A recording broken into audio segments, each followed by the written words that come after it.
नमस्कार मंडळी, राम राम. तर मी आणि लेकरू निघालो होतो त्याची केस कटिंग करायला, कारण की ज्यावेळेस तो पप्पासोबत जाईल मला माहीत आहे पप्पा काय त्याचा टकला करणार नाही, म्हणून मीच पप्पा कामावर गेल्यानंतर त्याला जबरदस्ती घेऊन गेली होती. आणि तिथं जाईपर्यंत टकला करायचा नाही म्हणून मागे लागला.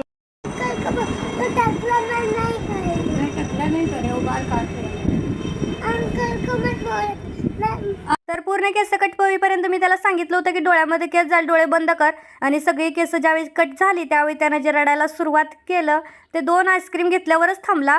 त्यानंतर आम्ही मंदिरात आलो, कारण की आज रामनवमी होती आणि त्याला सुद्धा म्हटलं थोडं छान वाटेल. तर रडल्यामुळे त्याचे डोळे पूर्ण लाल झाले. तर बघू शकता किती छान असं डेकोरेशन केलं होतं मंदिरामध्ये आणि सगळीकडे भगवा कलरची कपडे परिधान केली होती देवाला, त्यामुळे खूप मस्त वाटत होतं. तर कधी काकेला न बसणार माझं लेकरू आज मात्र काकेला बसले, कारण खाली चाललो तर लोक मला टकला केला म्हणून चिडवतील म्हणून.